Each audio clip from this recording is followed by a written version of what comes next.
بسم اللہ وصلاۃ والسلام علی رسول اللہ اعوذ باللہ من الشیطان الرجیم وتعز من تشاء وتذل من تشاء بیدک الخیر انک علی کل شیء قدیر۔ معزز ناظرین و سامعین، اللہ تعالیٰ کا لاکھ لاکھ شکر ہے کہ جس نے اپنی بارگاہ سے بے پناہ عزتوں سے نوازا۔ مناظرہ جیلم کا جو رزلٹ آیا وہ اب سب کے سامنے،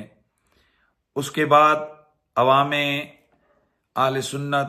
بالخصوص اور عامت المسلمین بالعموم، اہلیان پاکستان کی طرف سے اور بیرونی دنیا میں جو اردو سمجھنے اور بولنے والے لوگ ہیں ان کی طرف سے جس طرح سے میری عزت افزائی کی گئی، جس طرح سے لوگوں نے مجھے محبتوں سے نوازا، میں اس کا تصور بھی نہیں کر سکتا تھا۔ آج ہمارا یہ مناظرہ اور میری شخصیت کے حوالے سے مفتی محمد حنیف قریشی ٹویٹر پر کافی دیر ٹاپ ٹرینڈ رہا، پھر دوسرے نمبر پہ، پھر تیسرے پہ، پھر چوتھے تک آیا، پھر پہلے پر گیا، اور اسی طرح دیگر سوشل میڈیا کے جو سلسلے ہیں، ویب سائٹس ہیں، ان پر بھی ہمارا آج کا مناظرہ چھایا رہا، اور پوری دنیا سے لوگوں نے مجھے مبارکیں بھیجیں،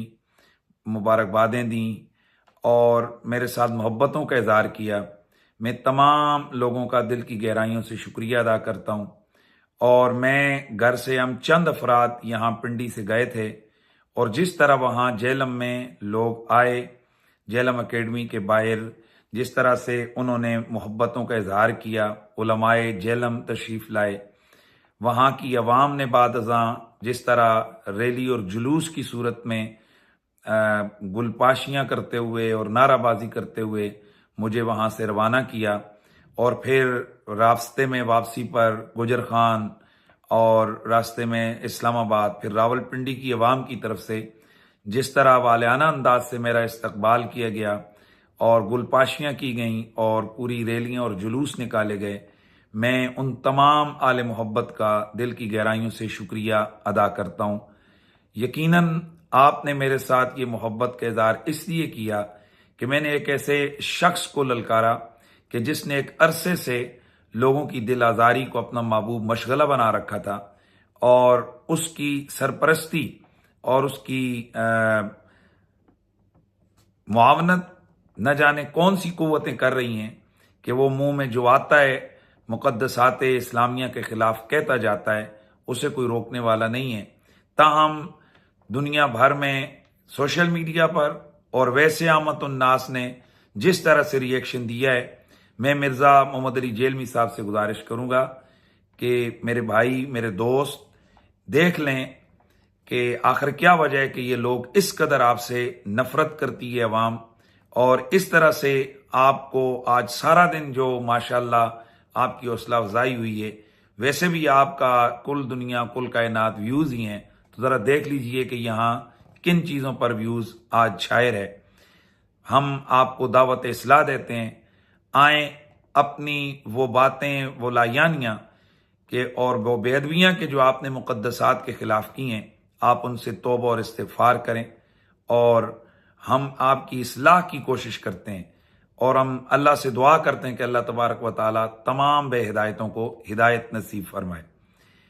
میں اس سے قبل معزز ناظرین و سامعین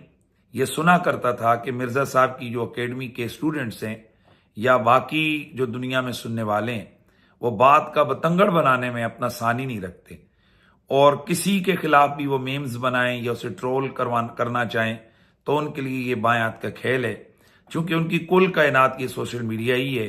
اور ان کے یا یوٹیوب چینلز ہیں یا پھر بیچاروں کے چند اور اکاؤنٹس ہیں، اور اسی کے اوپر ہی ان کی ساری زندگی، اور اسی پر وہ فخر کرتے ہیں کہ مجھے جناب فلاں یوٹیوب کی طرف سے سرٹیفکیٹ مل گیا، یا وہ مجھے کیا بولتے ہیں، وہ دکھاتے ہیں کہ ہمیں جناب یہ ان کی طرف سے انعام مل گیا۔ تاہم ایک پروپیگنڈا، وہ جو شاکس جسے آفٹر شاکس کہتے ہیں، اس کے طور پر وہ سامنے آیا ہے کہ جب میں راول پنڈی میں پہنچا تو سب سے قبل میں اپنی مادر علمی مرکز علم و حکمت جامعہ رضویہ ضیاء العلوم میں اپنے مرشد، اپنے محسن، اپنے مربی، مصلح امت، لاکھوں علماء کے استاد استاد الکریم قبلہ حضور پیر سید حسین الدین شاہ صاحب کی خدمت اقدس میں حاضر ہوا، اور وہاں میں نے عذرائے محبت و ادب میں نے ان کی قدم بوسی کی، ان کے ہاتھوں کو چوما اور اپنی محبتوں کا اظہار کیا۔ اس پر سوشل میڈیا پر میرے خلاف ایک پروپیگنڈا اسٹوڈنٹس کی طرف سے شروع کیا گیا ہے کہ مفتی صاحب نے جا کر اپنے استاد یا پیر کے پاؤں ان کے آگے سجدہ کیا ہے، حالانکہ وہ ویڈیو میں دیکھا جا سکتا ہے کہ میں ایک سائڈ پہ ہو کر دونوں طرف پاؤں کو چوم رہا ہوں، اور پھر میں ان کے گوڈوں پہ چوم رہا ہوں اور پھر ہاتھوں پہ بوسے دے رہا ہوں۔ یہ میری ان سے محبت ہے، کیونکہ سستی نے ہمیں رسول اللہ صلی اللہ علیہ وسلم کے عشق اور محبت کے جام پلائیں، اور ہمارے اندر یہ جذبہ پیدا کیا ہے کہ ہم کسی بھی باطل سے کسی بھی انداز سے الحمدللہ ٹکرانے میں کوئی دیر نہیں لگاتے ہیں۔ تو اس پر یہ پروپیگنڈا کیا گیا کہ جناب انہوں نے سجدہ کیا، لعنت اللہ علی الکاذبین۔ الحمدللہ میں فتویٰ دیتا ہوں، میرے ہزاروں شاگرد ہیں، میں مفتی ہوں، تو کیا مجھے اتنا نہیں پتہ ہے کہ کسی بھی غیر اللہ کے آگے سجدہ کرنا حرام ہے، اور بنیت عبادت کیا جائے تو یہ کفر اور شرک ہے؟ یقیناً سب ہمیں پتہ ہے، لیکن بہرحال جس طرح سے ان لوگوں کا طریقہ کار ہے کہ یہ اپنے چینلز کے ذریعے سے یہ پروپیگنڈا کرتے ہیں، تو میں یہ لگے ہاتھوں یہ بھی بتاتا چلوں کہ یہ کسی بزرگ کے اس کی علمی عظمت کے باعث ہاتھ پاؤں چومنا یہ کوئی غلط کام نہیں ہے، بلکہ یہ حدیث مبارکہ سے ثابت ہے اور متون میں یہ موجود ہے، اور خود رسول اللہ کے صحابہ نے حضور کے قدمین طیبین کے بوسے دیے۔ آپس میں امت کے جو چھوٹے لوگ ہیں وہ اپنے بڑے بزرگوں کے بوسے